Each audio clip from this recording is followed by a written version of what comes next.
Vai falar sobre isso a partir de agora com o Radar. Já estou sentada num novo cenário, porque faremos entrevista ao vivo a partir de agora. Eu recebo hoje no Radar o pré-candidato à presidência da República pelo partido Missão, Renan Santos, que é também fundador e coordenador do Movimento Brasil Livre, presidente do partido.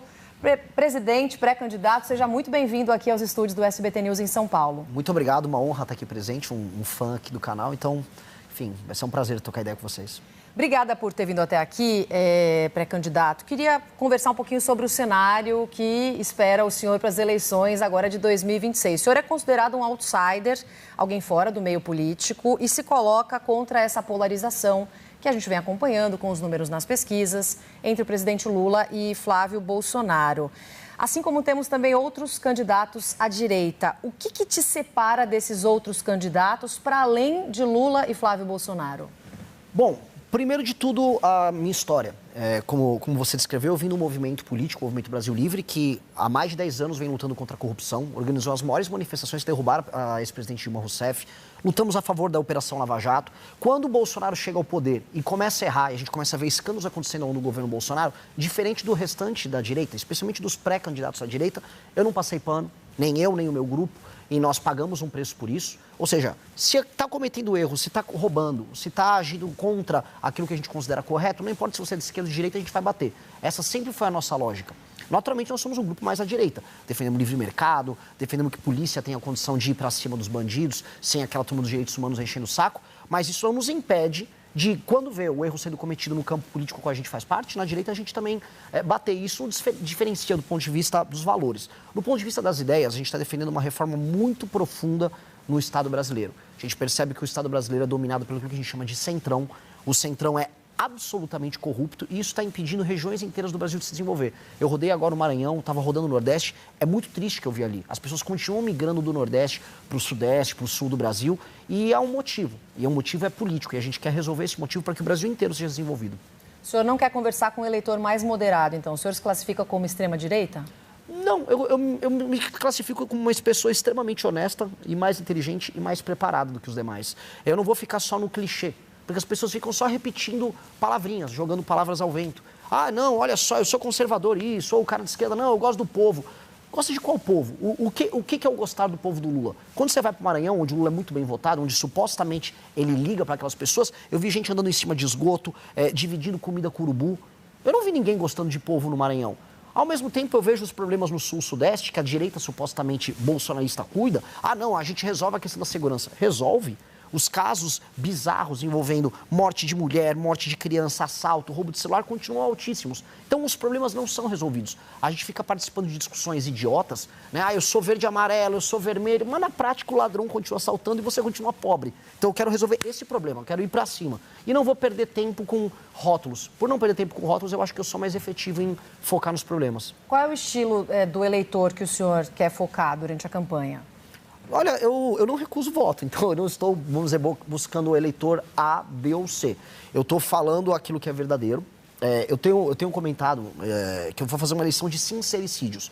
Ou seja, quando eu vou para o Maranhão, eu não vou fazer o que todo mundo faz quando chega lá. Ô, povo bom, olha, eu vou tocar aqui um forrozinho aqui. Nossa, olha essa comida boa. Não, eu vou falar, olha, aqui no Maranhão tá uma desgraça a vida de vocês. Vocês vendem o voto, eu falo isso pro eleitor. Você vende o voto e eu vou prender você se você continuar vendendo o seu voto. Eu vou virar político. Se você comprar o voto da população, eu também vou te prender. A gente tem que ter leis sérias se a gente quer respeitar a democracia. Em tese, nos manuais políticos, o que eu estou fazendo é perder voto.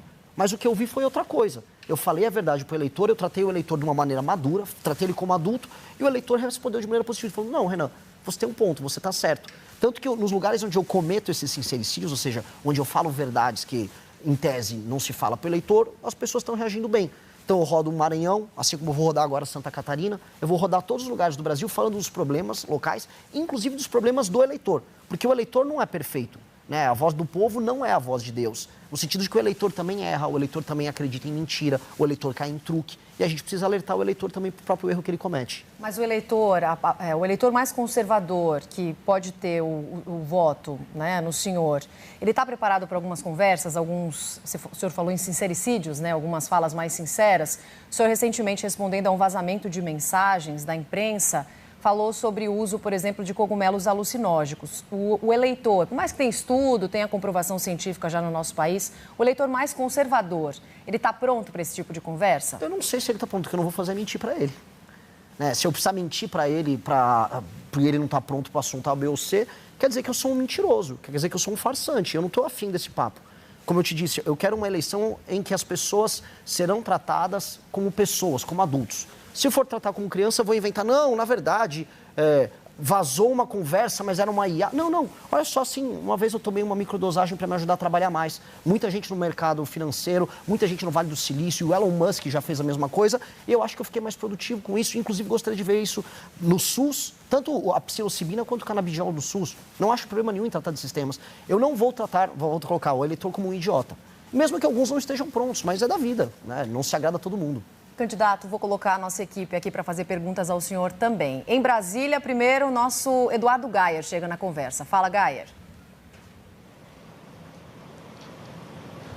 Oi, pré-candidato, bom dia, boa tarde já agora, obrigado pela entrevista. Queria ouvir um pouco o senhor a respeito de propostas. O senhor tem algumas propostas bastante ousadas, podemos dizer assim, como extinção de municípios, inclusive o senhor já chegou a falar sobre extinção do estado do Rio de Janeiro para formar ali uma cidade-estado. O senhor vai poder também me explicar um pouco melhor o que seria isso, mas muitas dessas propostas ou exigem mudanças na Constituição, o que por si só já precisa ter uma base no Congresso para aprovar. PEC é algo que demanda 3/5 de votos na Câmara e no Senado em 2 turnos. O senhor é um partido que ainda está começando, então teria de formar uma base, queria entender como seria isso. E a questão de extinção do Estado do Rio de Janeiro, tem gente dizendo que nem na Constituição dá para fazer, porque seria ferir cláusula pétrea, que é o atual modelo federativo. Então o senhor teria a proposta, talvez, de uma nova constituinte? Como seria isso? Suas propostas, elas factíveis de verdade no Brasil? Tudo bom, Gayer? Excelentes perguntas, né? Sobre os municípios e depois sobre o Rio de Janeiro. Sobre os municípios, o que eu proponho é a fusão de municípios. Isso é permanentemente plausível, não é cláusula pétrea da Constituição, você vai ter que alterar via PEC. Alterar via PEC, se eu precisar fazer uma reforma fiscal que todos os pré-candidatos a presidente vão precisar fazer, será via PEC. Se eu precisar endereçar boa parte das questões que envolvem alterações às leis penais, leis de processo penal, algumas delas terão que ser via PEC também. A real é que, infelizmente, a nossa Constituição, como ela abarca tudo, ela faz o que você tenha que fazer PECs, como você mesmo citou, para tudo. E o próximo presidente da República terá que fazer isso. Eu, assim, o farei. E eu acho que nós precisamos fazer um governo muito reformista que altere a dinâmica. E por que eu quero fundir municípios de maneira clara? A maior parte dos municípios brasileiros não se sustenta e são muito mal administrados. Município pequeno, que é mal administrado, tem baixos indicadores, números de desenvolvimento humano, números de saúde, saneamento básico, educação, tem que se juntar com outros municípios e ter um prefeito só e 9 vereadoras. Eu vou demitir um monte de prefeito e um monte de vereadores do Brasil, que é basicamente um bando de parasita. Isso precisa ser feito. Sobre a questão do Rio de Janeiro, que também é importante, não é extinguir o Estado, é algo que é previsto na Constituição, que é criar um outro Estado, que seria o Estado da Guanabara, que já existia antes, que seria, vamos dizer, uma autonomia, uma cidade com um status diferente, que seria um status de Estado, como já existe, por exemplo, Buenos Aires, ele tem status de autonomia na Argentina, Xangai, Pequim, Hong Kong, que tem status de autonomia na China, que é tratar o Rio de Janeiro, que ele já é visto internacionalmente como porta de entrada do Brasil para o mundo, com esse status, que o orçamento do Rio de Janeiro seja focado em tratar dos seus problemas de segurança de maneira clara, do município, né, desse município autônomo, como ele se tornaria, que ele possa focar em ser um polo de tecnologia, um polo de turismo, um polo de entretenimento, como é, por exemplo, Dubai, um espaço de negócios. Acho que o Rio tem esse potencial, infelizmente, não é atingido. A gente está vendo, inclusive, o Estado do Rio de Janeiro hoje decidindo quem vai assumir a Alerj para depois assumir o governo, ou seja, nunca termina nenhum governo, é um dos lugares, infelizmente, mais corruptos do Brasil. E sobre a viabilidade disso? Se eu saí de um partido político que foi realmente montado agora, em novembro, aparecido com 1% nas pesquisas.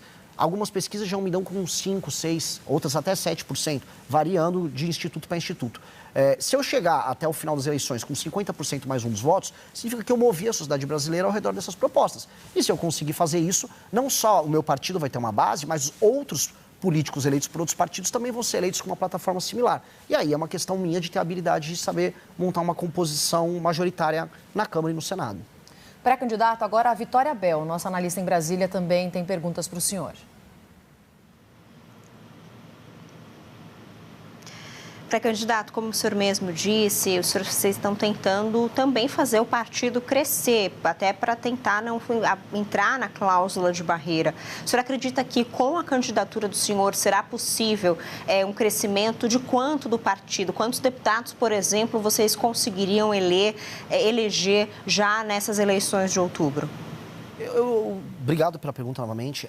Eu não faço muito essa conta, a gente também não montou, porque se eu ficasse preso nessa conta, eu estaria fazendo o que todos os partidos fazem. O que é? Os partidos entregam seus diretórios estaduais para algum político do centrão que tem dinheiro, ele fica com o diretório, autônomo, faz os negócios que ele quer ali e, em troca, ele nos dá um deputado federal para ajudar a passar a cláusula de barreira. A gente não vai fazer isso, a gente não vai negociar os nossos diretórios e o nosso plano é eleger pessoas dentro da nossa plataforma. A gente tem um livro, chama Livro Amarelo, que é um conjunto de propostas que nós temos para resolver os problemas do Brasil, que é daí onde surgiram as propostas que o Gayer perguntou antes.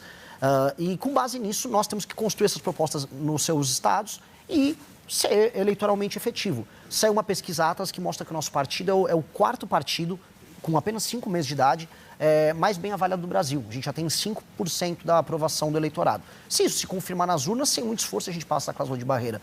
Então, o meu foco inteiro é construir um partido que seja uma alternativa para o Brasil.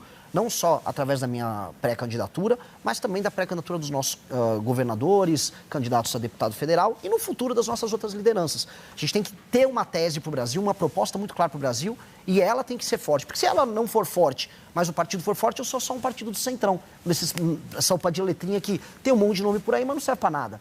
Eu tenho que ter uma característica, e a característica nossa é o que tem que eleger os nossos deputados. Pré-candidato, sobre segurança pública, ainda um dos principais assuntos que certamente vão movimentar aí a campanha até outubro. O senhor citou no começo da nossa entrevista uma polícia que não siga os direitos humanos. O senhor não considera isso um pouco perigoso? Qual que é a sua proposta exatamente para a segurança pública aqui do nosso país? Não, eu sou a favor de uma polícia que siga princípios de direitos humanos. O que eu não sou a favor são ONGs de direitos humanos que recebem dinheiro de fora do Brasil, especialmente de fundações estrangeiras, que interferem na política de segurança brasileira de modo a permitir que as leis brasileiras sejam pró-bandido.